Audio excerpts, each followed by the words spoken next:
Jaya Radha Madhava Kunja Bihari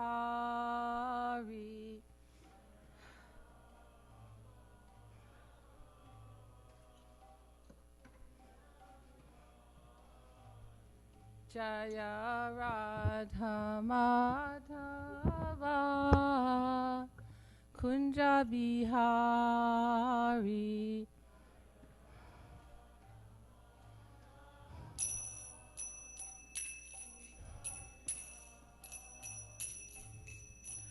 Gopijana Vallabha Girivardhari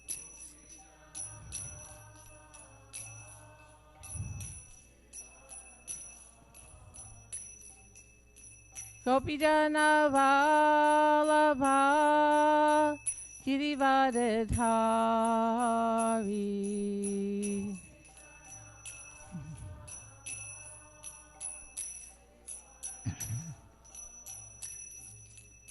Yashodanandana Brajajana Ranjana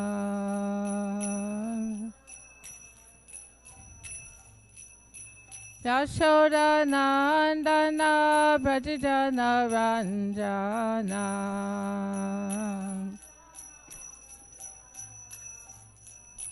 Yamuna Tiravanachari Yamuna Tiravanachari Jaya Radha Madhava Kunja Bihari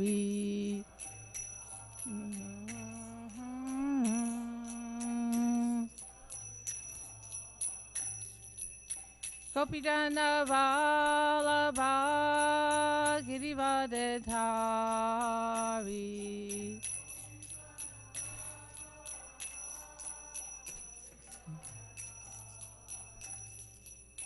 Yashodanandana Brajajana Ranjana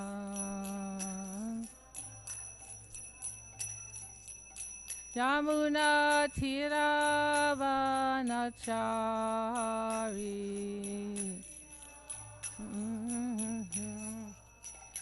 Jaya Radha Madhava Kunja Bihari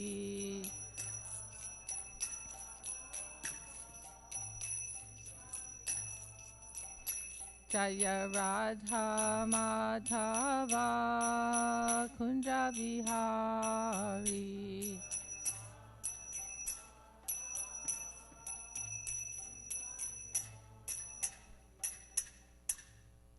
Jai Om Vishnupad Paramahansa Parivajigacharya Asasati Krishimada's Divine Grace A.C. Bhaktivedanta Swami Srila Prabhupada Ki Jai Om Vishnupad Paramahansa Parivajigacharya Asasata Shri Srimad His Divine Grace Srila Bhakti Siddhanta Saraswati Goswami Prabhupada Ki Jai ISKCON Founder Acharya Srila Prabhupada Ki Jai Prem Sikaho Shri Krishna Chaitanya Prabhu Nityananda Shri Advaita Gadadhar Srivasadi Gaura Bhakta Vrinda Ki Shri Shri Radha Krishna Gopinath Shamakunda Radha Kunda Giri Govardhan Ki Jai Yamuna Devi Ki Ganga Devi Ki Bhakti Devi Ki Tulsi Devi Ki Vrindavan Dham Ki Mayapur Dham Ki Sankirtan Yagya Ki Gaur Premanandi, all glories to assembled devotees, all glories to assembled devotees, all glories to assembled devotees, all glories to Shri Guru and Shri Gauranga, all glories to Srila Prabhupada. Today we're reading from Srimad Bhagavatam, Canto 10, Chapter 20, Text 32, 33, and 34. Om Namo Bhagavate Vasudevaya.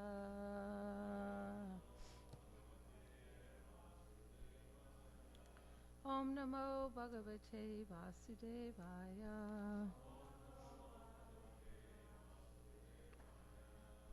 Om Namo Bhagavate Vasudevaya. Om Jnanatimirandasya Gyananjana Shalakaya Chakshur Unmilitam Yena Tasmai Shri Guruve Namaha. Shri Chaitanya Manobhishtam Stapitam Yena Bhutale Svayam Rupa Kadamayam Didati Das Vedantikam Bandeham Shri Guru Shri Yuta Kamalam Shri Gurun Vaishnavam Nischa Shri Rupam Sagrajatam Sahagana Raghunatanvitam Tam Sajivam Sadvaitam Savadbhutam Parijana Sahitam Krishna Chaitanya Devam Shri Radha Krishna Padan Sahagana Raghunatanvitam Tam Sajivam. Okay, so I will read the Sanskrit for text 32 and 33 because there's no purports, and then you can respond for text 34. Okay, 32. Evam nivasato tasmin. I can't. Let's see. Host tasmin. It's hard to see. Rama Keshavaya Kabayor Rajer. Can I turn the screen a little, because it's hard for me to read this small prayers. Oh, that's helpful. How do you turn it on? Thank you. Thanks very much. Yeah. Okay, much better. I'll start. Evam nivasa tasmin ram nama keshavayor raje sharat sam adivadyara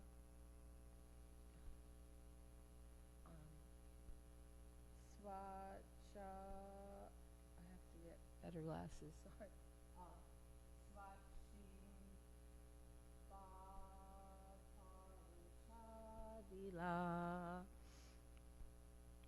While Lord Rama and Lord Keshava were thus dwelling in Vrindavan, the fall season arrived, when the sky is cloudless, the water clear, and the wind gentle. Text 33. Sharada nirajat pachya nirani pradritim yava. Yaya Vrastanam Eva Chaitam Sa Punar Yoga Nisheshvaya. The autumn season, which regenerated the lotus flowers, also restored the various bodies of water to their original purity, just as the process of devotional service purifies the minds of the fallen yogis when they return to it. Okay, text 34. Vyamno Abhadram Bhuta Sabhajya Vyamano Bhuram Bhuti Shabalyam Bhuva Pankam Apamalam Sharajjaharasam Invan Krishne Bhaktir Yatasupam Vyamna Bhadram Bhuta Shavalyam Bhuva Prankam Apimulam Sharajjaharashraninam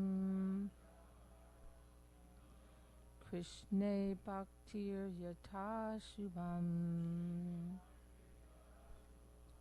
Please chant.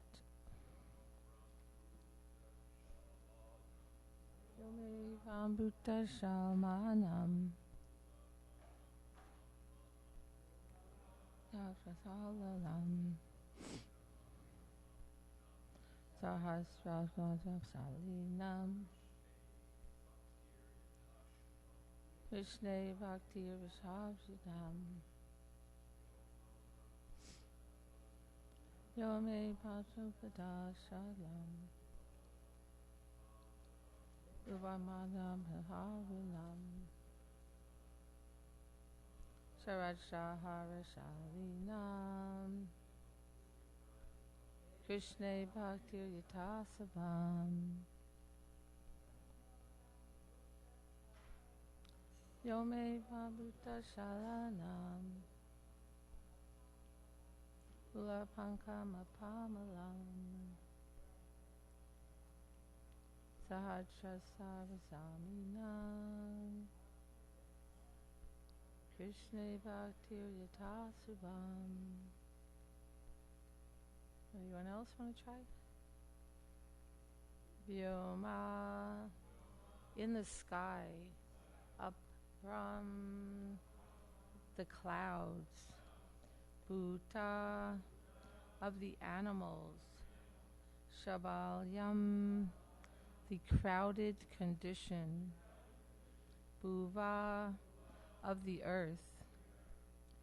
Pankam, the muddy covering.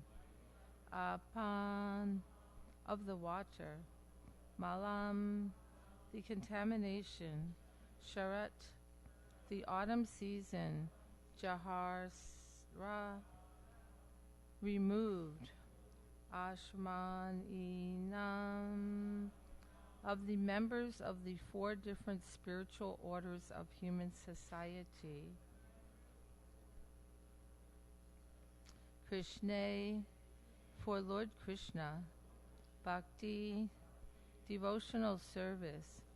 Yata, just as. Ashubham, all inauspiciousness. Translation. Autumn cleared the sky of clouds. Let the animals get out of their crowded living conditions, clean the earth of its covering of mud, and purify the water of contamination. In the same way that loving service rendered to Lord Krishna frees the members of the 4 spiritual orders from their respective troubles. Please read together. Autumn cleared the sky of clouds. Let the animals get out of their crowded living conditions, cleared the earth of its covering of mud, and purified the water of contamination. In the same way that loving service rendered to Lord Krishna frees the members of the 4 spiritual orders from their respective troubles. Purport by His Divine Grace A.C. Bhaktivedanta Swami Srila Prabhupada. What'd you say? Oh, I'm sorry. I think Hridayanath Maharaj, right? Mostly. Every human being must perform the prescribed duties corresponding to one of the 4 spiritual orders of life. These divisions are 1. Celibate student life, brahmacharya. 2. Married life, grihastha. 3. Retired life, vanaprastha. And 4. Renounced life, sannyas. A brahmachari must perform many menial duties during his student life, but as he becomes advanced in loving service to Krishna, his superiors recognize his spiritual status and elevate him to higher duties. We could say brahmacharinis too, because Prabhupada created brahmacharinis. The innumerable obligations performed on behalf of wife and children constantly harass a householder. But as he becomes advanced in loving service to Krishna, he is automatically elevated by the laws of nature to more enjoyable spiritual occupations, and he somehow minimizes material duties. Those in the vanaprastha or retired order of life also perform many duties, and these can also be replaced by ecstatic, loving service to Krishna. Similarly, renounced life has many natural difficulties, not the least of which is that sannyasis or renounced men are inclined to meditate on the impersonal aspect of the absolute truth. As stated in the Bhagavad Gita 12.5, Klesho dikataras avyakta sakta chetasam. For those whose minds are attached to the unmanifested, impersonal feature of the Lord, advancement is exceedingly painful. But as soon as a sannyasi takes to preaching the glories of Krishna in every town and village, his life becomes a blissful sequence of beautiful spiritual realizations. In the autumn season, the sky returns to its natural blue color. The vanishing of the clouds is like the vanishing of troublesome duties in brahmachari life. Just after summer comes the rainy season. Just after summer comes the rainy season, when the animals sometimes become disturbed by the torrential storms and thus huddle together. But the autumn season signals the time for the animals to go to their respective areas and live more peacefully. This represents a householder's becoming free from the harassment of family duties and being able to devote more of his time to spiritual responsibilities, which are the real goal of life, both for himself and his family. The removal of the muddy layer on the earth is like the removal of the inconveniences of vanaprastha life, and the purification of the water is like the sanctification of sannyas life by one's preaching the glories of Krishna without sex desire. Om Jnana Timirandasya Jnanandjana Shalakaya Chakshu Unmilitam Yena Tasmai Shri Gurave Namaha. I was born in the darkness of ignorance, and my spiritual master opened my eyes with the torchlight of knowledge. I offer my respectful obeisances unto him.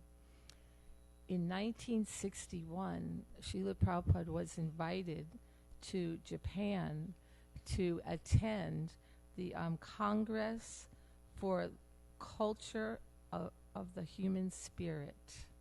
So he planned on going, and this is 1961, so at that time he was still translating the first canto of Srimad Bhagavatam only, and so he was going to attend, and he used this platform, this particular chapter, as his presentation, and he asked the organizers to commission an artist, and he would direct the artist to have displays of these verses, and hence this is a paperback, but it was a big book, The Light of the Bhagavat, but and he said we can have all the paintings there at the entrance of the convention so that all of the people can see, because he said Japanese people, they're very fond of art pertaining to nature, and especially autumn season is auspicious. So Srila Prabhupada never ended up going for some reason, but he had already written the commentary on this chapter, and it was never published until later. The Bhaktivedanta Book Trust published it. So we see, like, first of all, we've been hearing this whole 10th canto about the glorious pastimes of Krishna and all of his transcendental childhood pastimes in Vrindavan. So now you say, wow, description of autumn, the autumn season, the rainy season, like, wow, what's that got to do with Krishna? And also, philosophy. Srimad Bhagavatam is a philosophical text. So why are we hearing about the weather? When do we talk about the weather? We talk about the weather when we don't have anything else to talk about. We don't have a very close relationship with someone. So we'll just talk about the weather. Or if there's like a hurricane coming, something like that. So it's the big talk. But generally, we don't consider it very significant talk. So why is this here? Well, first of all, this is the background for Lord Krishna's transcendental pastimes, and it very much pleases him, all of the different seasons, and as we've heard, everything in Vrindavan is conscious, and every living entity, including all of the inanimate objects and the animate, they all want to serve Krishna. So everything they're doing is for his pleasure. And so this particular verse is really talking about freedom. And we all are experiencing now, we're approaching autumn season. Oh, did it just happen? Isn't it September 21st or something? So we're in autumn and we feel the relief of the heat. Like so hot in the summer, and now it's so cool you can take a walk even in the sun. It's so pleasing. And there's a whole sense of freedom going on here.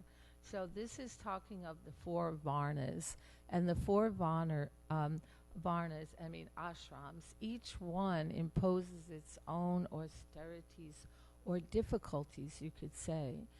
And at the same time, we know materialistic life is way more austere and way more difficult. And so, brahmacharya, first of all. So it's saying engaging in menial service, because our tendency is that I don't want anybody telling me what to do.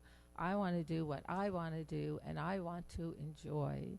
And so now, to be a brahmachari or a brahmacharini, you're submitting yourself. It says here, submitting yourself to the, does it say, supervisors, superiors, and doing whatever's asked of you, no matter what it may be. And then the guru will see your sincerity, your seriousness, your advancement. You'll be given more and more responsibilities. And Srila Prabhupada, very quickly, he sent devotees, just kind of rather new devotees, I want you to go, Shivananda, who lives in Prabhupada village, go to Germany and start a temple there. Like all by himself, go to Germany. And his grihastas, sent 3 couples to England to go open up England. And of course it was Shyam Sundar's desire to go. And one time Srila Prabhupada was on a train in India, and they stopped, when you're on a train, it stops oftentimes for like 20 minutes or so to allow people to get on and off and buy snacks and stuff. And he said, get off here, go start something here. I know a life member here. He will accommodate you in his house and just go there. And they're like, what? They were going somewhere else. They just got off and started something, just went on Harinam every day and preaching. So this is the main thing, as we're hearing here. Don't have to wait till you're sannyasi to preach, but using our youthful energy, those of you who have it, in the service of the Lord in that way. And so so we see that brahmacharya life is really, really valuable to have that, because it carries you the rest of your life. What you're learning now in your foundational years, it really helps later. It's hard to become renounced. The whole idea is that it's gradual. You start off renounced and then get entangled in household life. It says here that household life, you're harassed. So there's some kind of joy there, but there's a lot of burden, financial burden, like how, all right, now it's the beginning of the month, how am I going to pay all the bills, and where's the money going to come from? And then when you have children, tremendous expense, taking care of children and education for them, and what to speak of college education, and just, just interpersonal, because especially here in the West, we are impersonal generally, and everyone likes their own space. In India, they like living all together, and we like that. So there's a kind of austerity. You have to live with other people and tolerate them. And in household life, same thing. You're living with other people, and no matter who you're with, no matter how much you love them, there's certain things that other people do that kind of bug you. But we learn tolerance, so then there's this grihastha life, and it's a life of accumulation. You're accumulating another body as your partner, and then if you're accumulating expansions in the form of children, and then so many possessions. They just, like, it's so nice being a brahmachari or a brahmacharini. Like when I was a brahmacharini, we had a milk crate.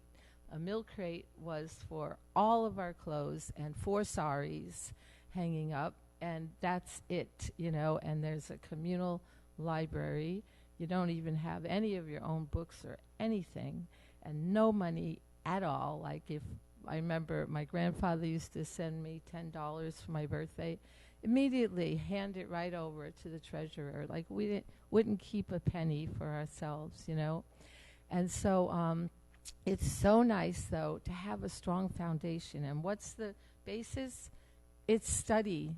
So it says brahmacharya means studying, learning the scriptures, learning the philosophy, learning the goal of life. Okay, so then I talked a little about grihastha life, and so many times the Srimad Bhagavatam really, talks about it as a deep, dark well, and best to be avoided if possible. But generally, it's not easy to be avoided, and that's okay, because in grihastha life also we can be Krishna conscious, and both are in the mood of serving the whole family. The house is a temple. Like Vikashananda Prabhu, he has a beautiful temple room in his home with beautiful deity worship, like so nicer than many temples even. It's really, really high standard. And so the home could be a temple. And then together, husband and wife serving Krishna, then you are good association for each other, not dragging each other down or not falling into mundane consciousness. But then the freedom from that comes vanaprastha life. So vanaprastha life is like, wow, what a relief. Your children are grown up.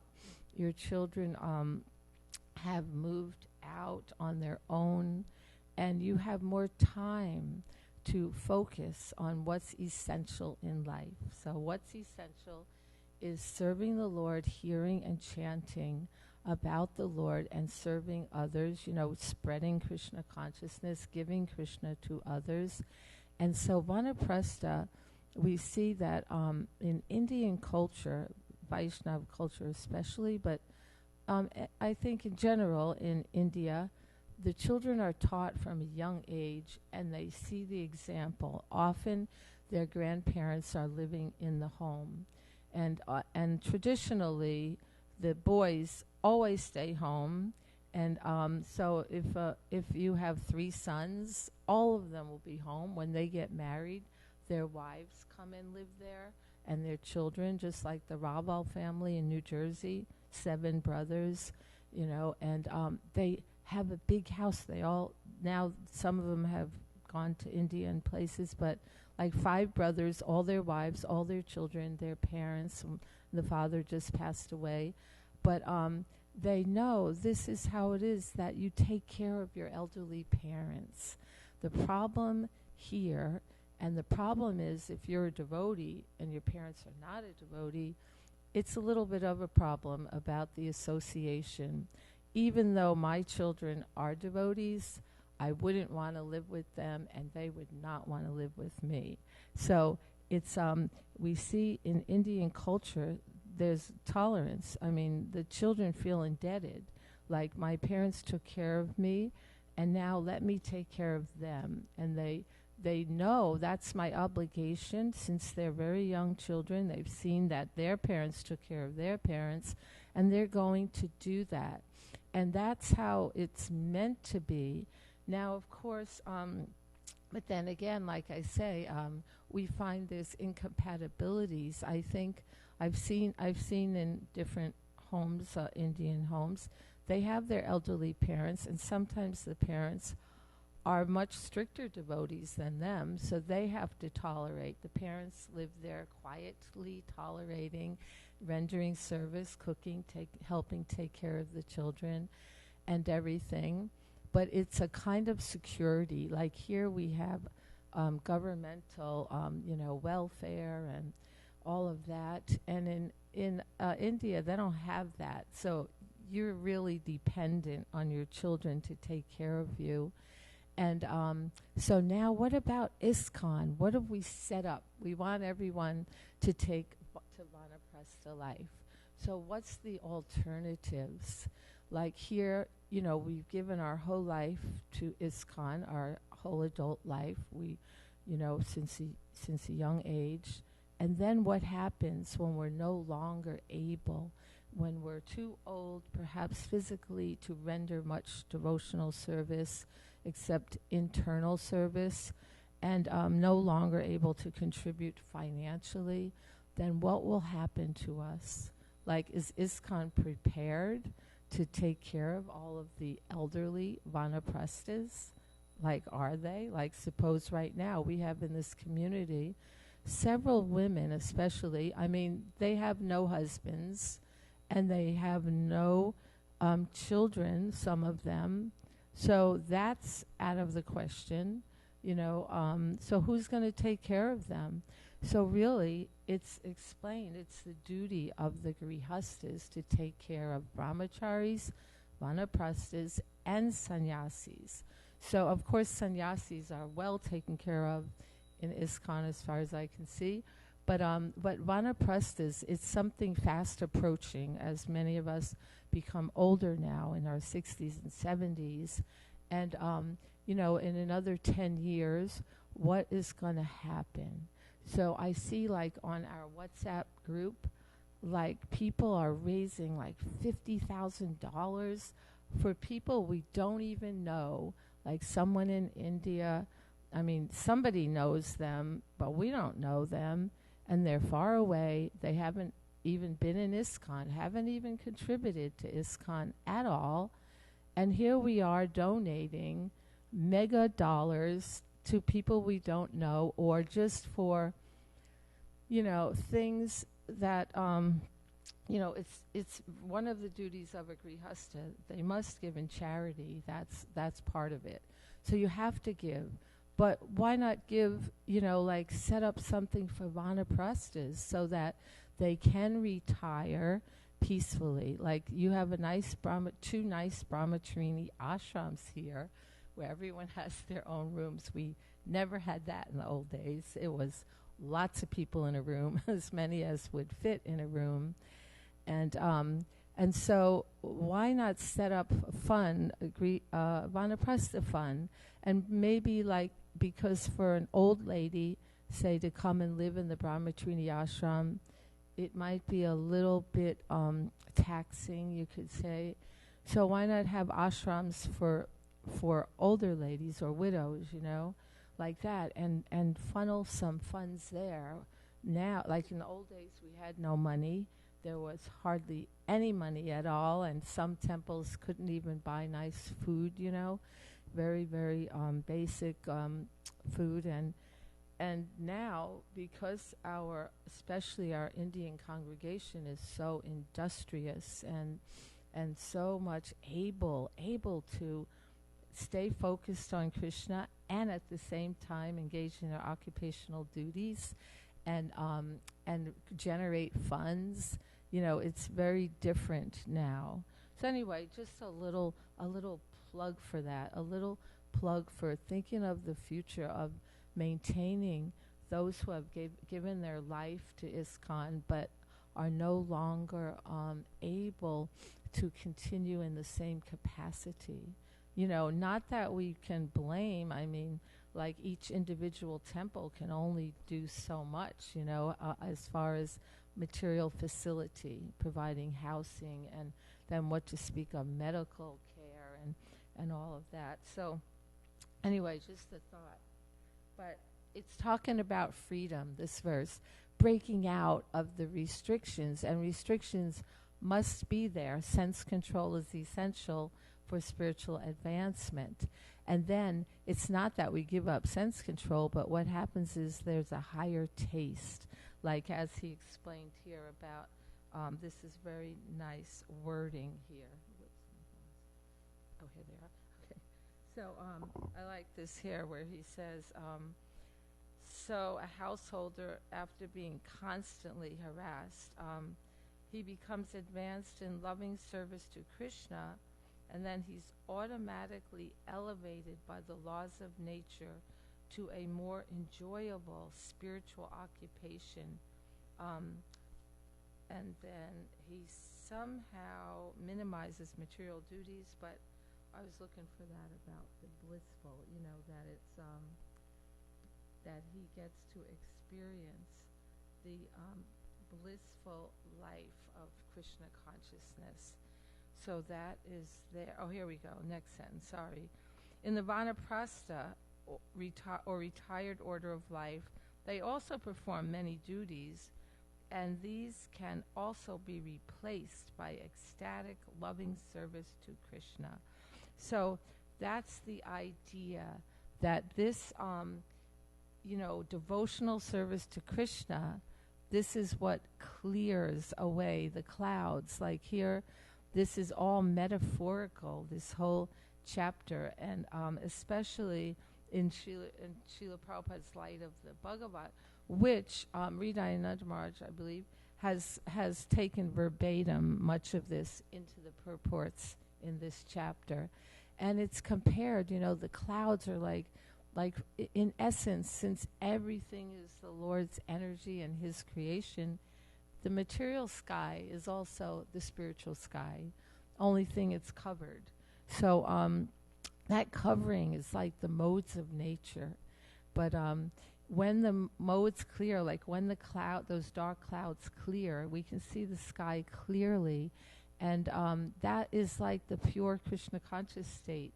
When this process itself, it just like blows them away, blows those clouds away gradually, and just allows the true spiritual self to shine forth, and the true, like the happiness of Krishna consciousness. And so, and it's talking here about even the animals, they're all huddled together.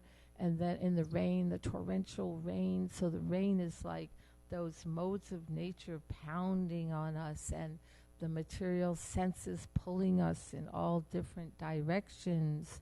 And so to gain relief, like as mentioned in the very last sentence here, that the sannyasis, how ecstatic to gain release from sex desire, because it's like a shackle, a bondage that is so distracting to the consciousness, and to just preach and indeed, oh yes, I haven't talked much about sannyasi, but that is so much austerity, like especially traveling when you're young adults. You think, what an adventure to travel. It's so fun to travel, right? You may be feeling like stifled. I want to go travel. But then when you're old, traveling is not really so fun. Like sitting on an airplane for hours and hours, and then being in a new place, and not like one sannyasi, he said when he used to travel a whole lot more, Hanumat Presak, he said, when I wake up in the morning, I think, okay, where am I? What continent am I in? What country am I in? What city am I in? What temple? Because when you're traveling so much, you just lose your bearings, and that's a sannyasi accepts that life of austerity for giving Krishna to others. So it's undoubtedly austere, and not having your own regulation, your own diet perhaps, and all of the things that are the comforts of home, you could say, besides the comforts of your wife taking care of you, and it's a great austerity. But what all of these four ashrams, the austerity, there's a payoff. There's a payoff by performing austerity. So that payoff is blissful Krishna consciousness and connecting with our only shelter and the only object of our love, really, and hearing about the glories of the Lord and the whole philosophy contained within the pages of Srimad Bhagavatam and Chaitanya Charitamrita and all of Srila Prabhupada's books. So then this is the payoff that we have consciousness, we have stability of mind, and it carries us our whole life. Remember, whatever we're doing now, just like health, if in our young age, if we're smoking cigarettes and not sleeping or sleeping too much and wanton life, illicit sex life, it all will in our later years, we especially if we don't give it up soon, later on it affects us. It affects our health, it affects our consciousness. So everything we're doing, remember, foundational. And even when we're old, we're still thinking, it's still foundational because I'm not dead yet. So while I have life in this body, let me utilize it properly in the Lord's service. So it's a wonderful verse about freedom. Okay, so are there any comments or questions on these topics?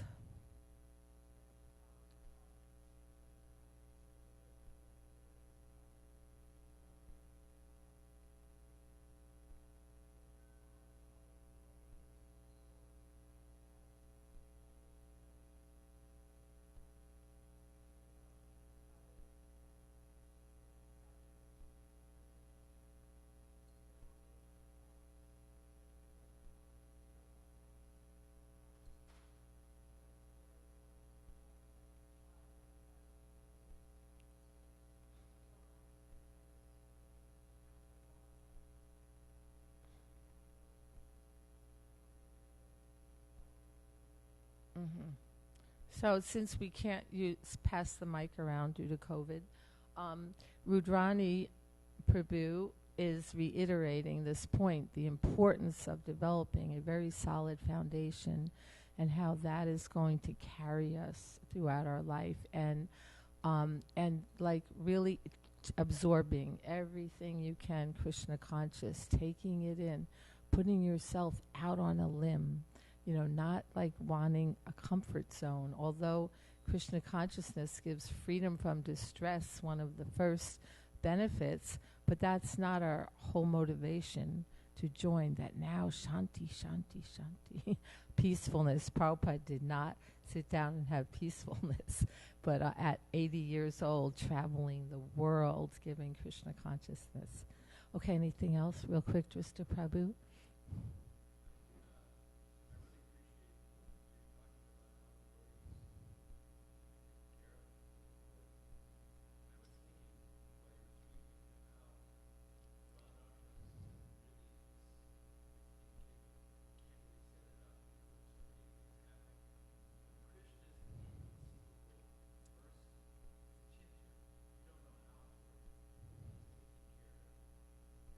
Jai.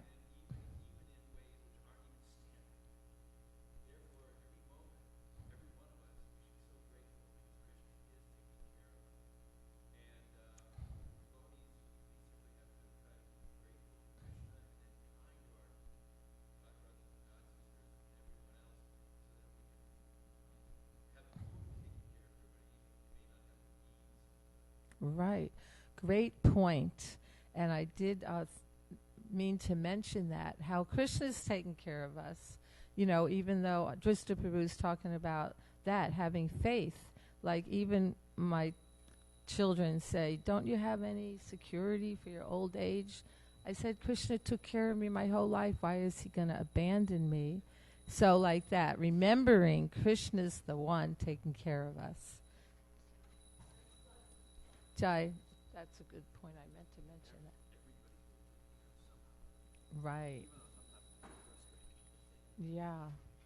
Thank you. And thank you for the opportunity. Thank you. Yeah. Really? Ugh.